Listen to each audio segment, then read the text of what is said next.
And hi guys, it's me again, Miss Uli. So, papunta na tayo sa langit guys. Yan, kita yun naman, naka-flashlight na. Yan, pinatulong ko muna si Lolo para makaakyat tayo. Kasi yung hirap yung daan dyan, papunta ng dagat. Pero dyan banda is dagat na talaga dyan. Pero, yung inanuhan namin is ilog yung ilog. Ayan, kasama ko pala yung si Dudong, si ate, kuya ko at dalawa kong pamangkin. Ayan, so yun, hindi ko alam kung ano yung binibidyoan ko dyan, basta madilim siya guys. So yun, yan, ang hina ng flashlight, baka may mag-sponsor dyan ng flashlight, joke lang. So yun, nahirapan pa kami dyan sa paglakad ni ate dyan guys, kasi yung chinelas niya at yung crocs ko parang may putikan yata dyan banda. Parang basta naghanap ako ng daan ba yung kasi nag-ano yung sa crocs ko. Yan, tingnan niyo naman yung crocs ko, diba?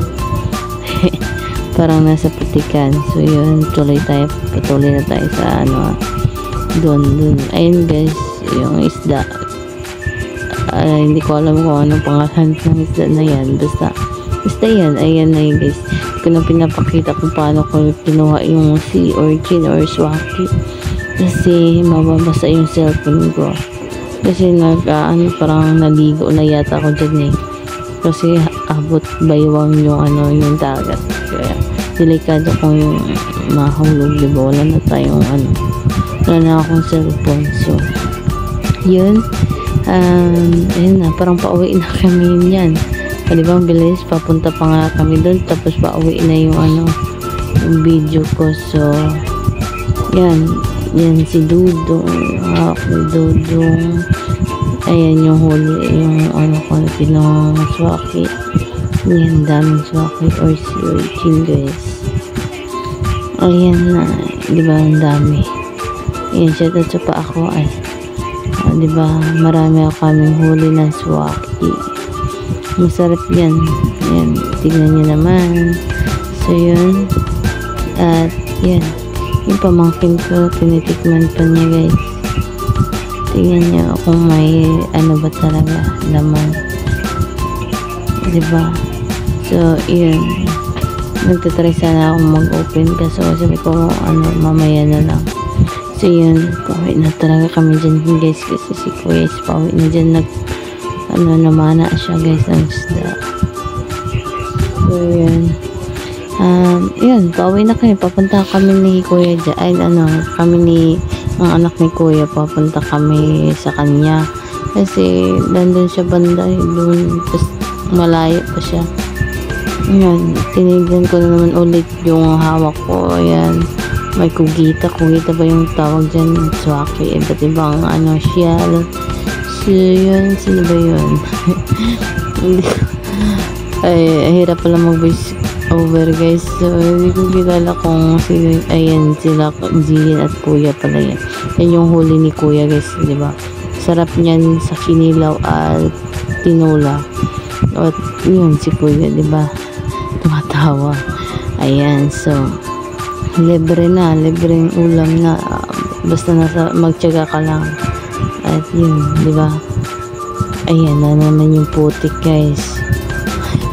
Shout out sa putik, diba?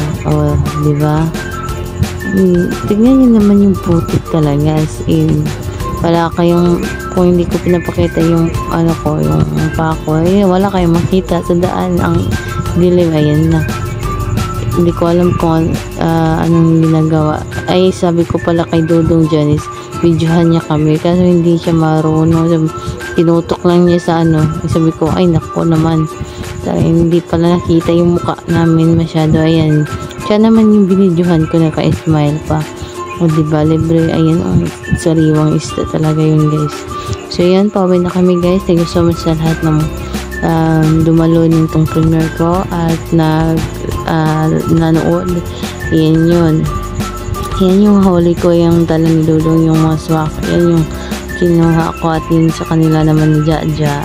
at Gian naman. Tapos yung kay ate, siya yung nagdala eh. Nasa si ate sa likuran ko. Iyan dyan. Hindi na ako nag-video hanggang sa bahay na ako nag-video guys. So yan yung lahat. Diba? Saglit lang. Ayan, kailangan namin siya ihawin guys. Kasi para mawala yung kate. Makati kasi yung niya, yung balat. Ayun, makati kasi yung balat niya guys. So, yung isang planggana din na si Origin yung nakuha namin. So, yun, si Dodong hindi siya marunong parang ayun, hindi na umapoy kasi natakot din siya ng apoy. So, yung niya si kuya na lang yung gumawa nagsindi. Ayan, buti na lang may kuya ako guys kasi siya yung talaga dyan. Ayan. Imbis na nanood lang siya, yun, siya na yung dyan kasi naligo pa yun eh. Pero ako that time guys, wala pa akong ligo dyan, basa pa talaga ko damit. So inuna ko muna yung ganyan pagluto ng sea orchid. So may part 2 to guys kung paano kami nagsalo-salo kumain, ganun. Makikita nyo kung gaano kami gutom kasi kami dyan guys kasi 8 PM na dyan, wala pa kami kain. So yun, parang yun ang apoy na malakas ng apoy guys. So diba kita nyo naman, ayan si kuya, diba? So yun, ayan yung si Origin. Ko sana kasi may tinik, sabi ni kuya siya na lang daw. Ayan, siya na lang. Diba, ang bait niya, niyang dalawang kamay, wala siyang hindi siya takot na matusok talaga. O diba, yun dyan naman si Jaja, tumutulong. Ayan talaga pag natinik siya dyan yung pamangkin ko. So, yun si kuya na lang muna kasi, nakakatinik kasi yan guys kung diretso hindi kayo mag-iingat. Nakakatinik. Sorry na kayo guys sa voice over ko kasi Bisaya, Tagalog pa. So diba, yan si kuya na tinik daw siya. So yun, ginahinay na siya. Diba, bait ni kuya, sabi ni kuya dyan, talagang wala kang pinapatalo. May maliit kasi dyan nasali, parang dalawa siguro maliit dyan nasali, tapos may tuyom, kaya siguro na tinik sila guys. Kasi kinuha ko yung tuyom kasi sarap talaga guys kahit maliit. Marami talagang malaman-laman talaga yung tuyom. So yun, diba, ganyan. Ayun na si Dodong, tinawag yan si Dodong kasi may pinabili si mama dyan banda. So kami na lang ni Jaja dyan. So yun, diba, masarap yun guys. Try nyo yung swake, masarap yun guys, as in ako na makakasabi. Pero mas masarap siya guys kung matry nyo yung sariwa talaga, hindi siya iniihaw. Masarap naman siya, pero mas bet ko yung niluluto, yung iniihaw kasi diba, ay naman yung mga carbs na guys, huli nila at yan. At may mga, alam niyo bang ratsada, lahat talaga sa mga